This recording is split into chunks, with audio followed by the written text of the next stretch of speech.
Um balanço que se move sozinho. Ruas tomadas pelo mato. Prédios que encaram o horizonte com janelas vazias, como órbitas sem olhos. Conhecemos essas imagens. Elas nos fascinam porque contam a história de um fim. Lugares onde a vida, um dia, pulsou e depois simplesmente parou. Mas e se o verdadeiro mistério não estiver no colapso, e sim nos dias, meses ou até anos que o antecederam? E se cada ruína for a cena final de um crime anunciado, onde os sinais de alerta foram visíveis o tempo todo, mas deliberadamente ignorados? A maioria dos relatos foca no que aconteceu depois que tudo deu errado. Nós, não. Hoje, vamos seguir um mapa diferente.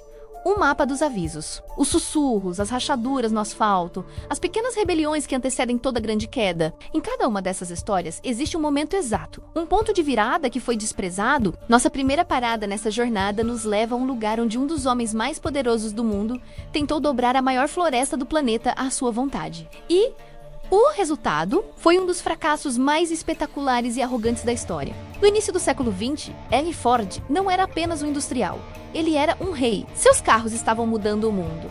E ele acreditava que sua visão também poderia. O problema: sua produção de pneus dependia da borracha vinda da Ásia, controlada pelos britânicos. Ford odiava depender de qualquer pessoa. A solução: construir seu próprio império da borracha. E o lugar escolhido foi o coração da floresta amazônica, no Brasil. Nascia o projeto Fordlândia. Não era para ser apenas uma plantação, era para ser uma fatia perfeita da América, transplantada para a selva. Vilas operárias com casas padronizadas, um hospital moderno, cinema, piscina e regras.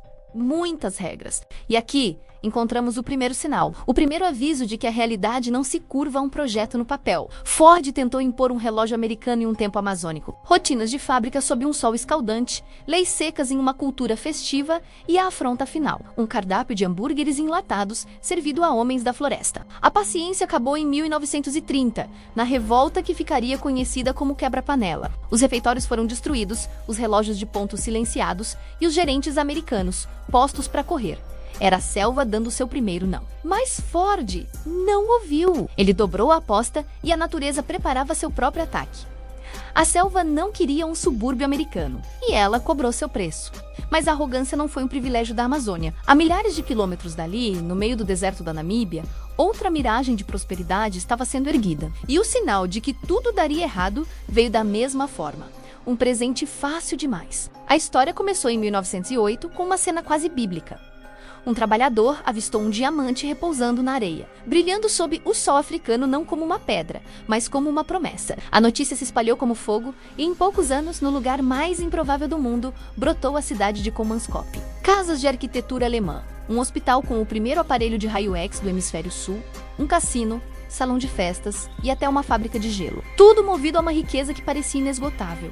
Mas o deserto é paciente. A própria facilidade com que os diamantes foram encontrados era o aviso. Riqueza que vem do chão, sem esforço, uma hora acaba. E quando as minas secaram, a cidade esvaziou com a mesma velocidade com que foi construída. Portas foram deixadas abertas, móveis ficaram para trás. Foi quando o deserto, que apenas observava em silêncio, decidiu cobrar a dívida. A areia iniciou uma reconquista silenciosa. Infiltrando-se por cada fresta, ela preencheu salões de baile, subiu escadarias e transformou o luxo alemão em dunas internas, sepultando a memória da cidade sob um manto laranja. O deserto, pacientemente, começou a tomar de volta o que era seu, um grão de areia de cada vez. Só que às vezes o paraíso não é engolido pelo deserto, mas por ele mesmo. Nos anos 50, às margens de um gigantesco lago salgado na Califórnia. Outro sonho era vendido em folhetos coloridos, Salton City U. O lugar foi apelidado de a Riviera do Deserto, e por um tempo a promessa se cumpriu. Frank Sinatra frequentava a área com seu iate. Celebridades de Hollywood construíam casas de veraneio. A população explodiu e bairros inteiros surgiram com a certeza de que ali nascia a nova Palm Springs. O sinal de que tudo era uma farsa estava bem ali na própria natureza do lago. O Salton se é um lago terminal. Isso significa que a água entra, mas não sai. Tudo que é despejado nele fica para sempre. E as fazendas ao redor despejavam toneladas de fertilizantes e pesticidas em suas águas. No início, ninguém se importou, mas a química não aceita propina. A água ficou cada vez mais tóxica. Algas floresceram, consumindo o oxigênio e matando os peixes em uma escala bíblica. O cheiro de matéria em decomposição se espalhava por quilômetros. Em dias de vento, o ar se enchia de uma poeira fina e branca. Não era areia. Eram bilhões de escamas de peixes mortos, uma neve macabra que cobria tudo, 3 sonhos grandiosos, 3 colapsos, o padrão é claro. Fordland ignorou as leis da biologia e da cultura. Comanscope ignorou a lei dos recursos finitos. E Salton City ignorou as leis da química. Todas foram utopias construídas sobre uma fundação de arrogância. A crença cega de que a vontade humana pode superar a lógica. Quando o homem tenta construir um Éden desafiando a realidade, a conta sempre chega. E ela pode vir em forma de água podre. Ou de um fogo que nunca apaga. Existe um lugar na Pensilvânia, Estados Unidos, que não precisa de metáforas. O inferno lá é literal, e ele mora debaixo da terra. Centralia era uma pacata cidade de mineração. O apocalipse começou de forma banal, em 1962. O erro fatal? Um incêndio em um aterro que todos julgaram extinto, mas que encontrou um caminho para uma veia exposta de uma mina de carvão abandonada. Como um pavio, o fogo desceu para o subsolo, encontrando um labirinto de túneis recheado de combustível. Nos anos seguintes, os moradores notaram coisas estranhas. A neve derretia em certas partes dos quintais, mesmo no inverno. O chão de algumas casas ficava quente ao toque, e do solo subia uma fumaça com cheiro de enxofre, o suspiro da cidade. E então, o chão começou a ceder. Fissuras gigantes se abriram nas estradas. Buracos fumegantes apareceram nos jardins. O monóxido de carbono atingiu níveis letais dentro das casas. A atmosfera tornou-se tão opressiva que a realidade vazou para a ficção, imortalizando Centralia como um molde para o pesadelo do videogame Silent Hill. Um lugar onde o fogo da ganância humana voltou para consumir lá por dentro. Mas o que acontece quando o perigo não está no fogo sob seus pés, mas no ar que você respira? No oeste da Austrália, existe uma cidade que o próprio governo tentou fazer desaparecer.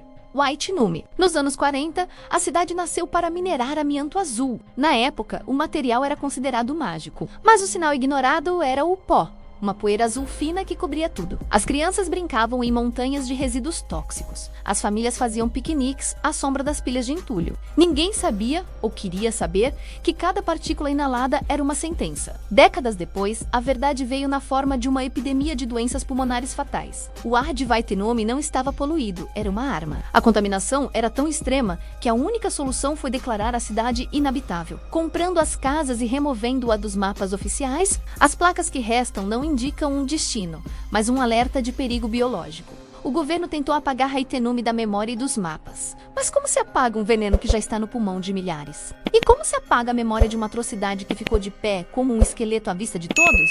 Em 1944, na vila francesa de Oradour-sur-Glane, o aviso não foi sutil. Foi o som de botas de soldados da SS. Em poucas horas, mais de 600 pessoas, a maioria mulheres e crianças trancadas na igreja, foram mortas. O vilarejo foi incendiado. Depois do horror, o governo francês tomou uma decisão sem precedentes. A nova Oradour seria construída ao lado, mas a antiga ficaria intocada para sempre. Hoje, andar por suas ruas é como entrar em uma fotografia. O carro do médico, enferrujado, ainda está onde ele o estacionou. As máquinas de costura permanecem em suas lojas. Os relógios pararam na hora do ataque. Aqui, a matéria se tornou memória. Cada parede queimada narra a história sem precisar de uma única palavra.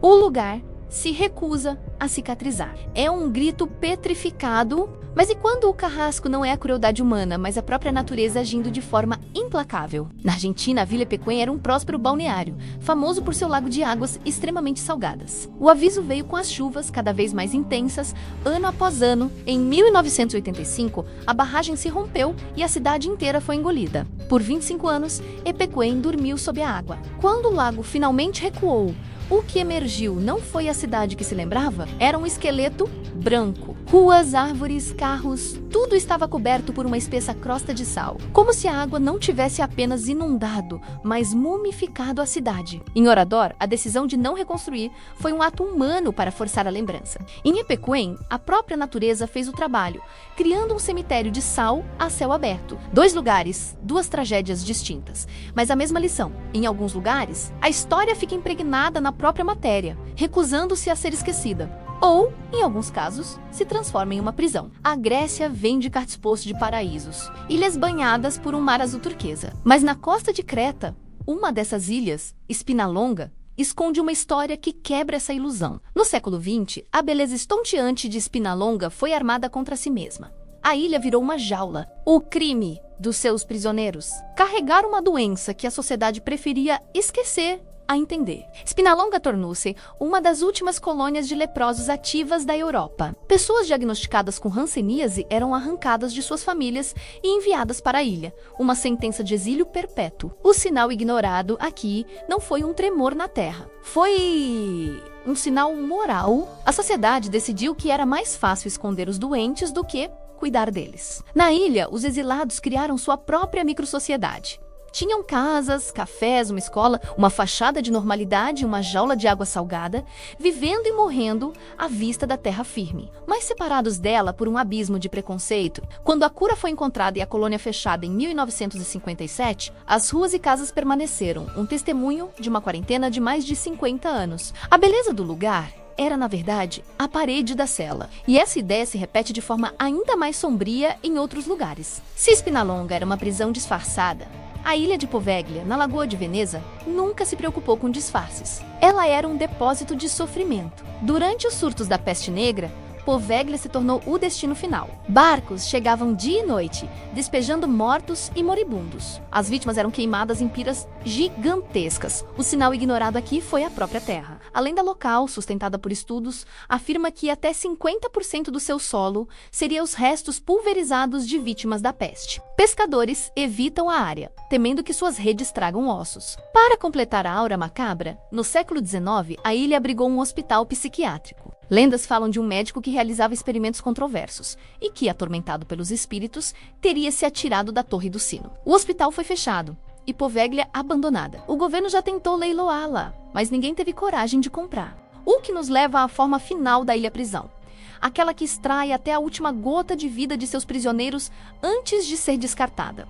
Bem-vindo à Ilha do Inferno. Vista de longe, na costa de Nagasaki, a Ilha Ashima parece um navio de guerra fantasma, mas ela foi construída para a indústria e se tornou a mais eficiente máquina de moer gente da era industrial. A chave para seu destino foi a descoberta de carvão sob o mar no final do século. Na Intin, a Mitsubishi transformou uma rocha estéril na metrópole mais compacta do mundo. Prédios de concreto conectados por um labirinto de escadas. Não havia um único jardim. Era uma colmeia humana brutalmente funcional. O sinal ignorado foi a própria desumanização do espaço. O horror veio na Segunda Guerra Mundial, quando a Mitsubishi começou a usar trabalhadores forçados, principalmente coreanos e chineses, para operar as minas. Eles eram enviados para túneis escuros e perigosos, sob o leito do oceano, em condições tão extremas que a ilha ganhou o nome de Jigokushima, a Ilha do Inferno. Mas a Era do Carvão teve um fim. Com a ascensão do petróleo, a mina se tornou obsoleta. Em 1974, a Mitsubishi deu a ordem final. Em poucas semanas,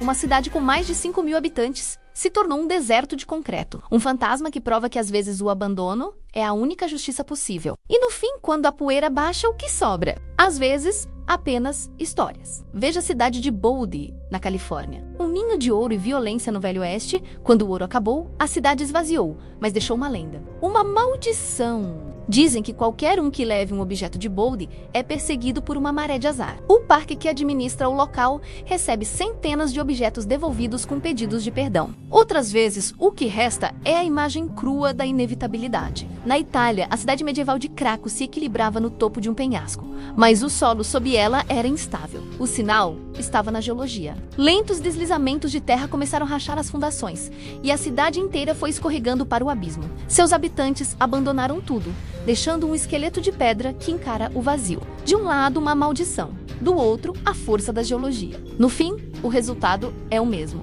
A certeza de que nada construído pelo homem é eterno. E que todo império, toda cidade, um dia vira ruína. Fordlândia, Centralia, Ashima, cada lugar, um capítulo diferente no manual de como colapsar. Vimos a arrogância que desafia a natureza, a ganância que envenena o solo, a crueldade que usa o isolamento como arma. Percorremos um mapa de avisos que foram gritados, sussurrados e, no fim, ignorados. O padrão se repete com uma clareza assustadora. A história desses lugares não é sobre o passado, é um alerta sobre o presente, sobre a nossa teimosa capacidade de fechar os olhos para as rachaduras que se formam sob nossos próprios pés. Se você, como nós, é fascinado por essas histórias que se escondem nas sombras do conhecido, deixe seu like para que mais segredos sejam revelados. Inscreva-se no Curiosidade Proibida e ative as notificações, porque nossa próxima investigação pode ser ainda mais inquietante. E comente aqui embaixo, qual desses sinais ignorados mais te impressiona? impressionou. A pergunta, no fim, não é quais foram os sinais que eles ignoraram. A pergunta é: quais são os sinais que nós estamos ignorando agora mesmo?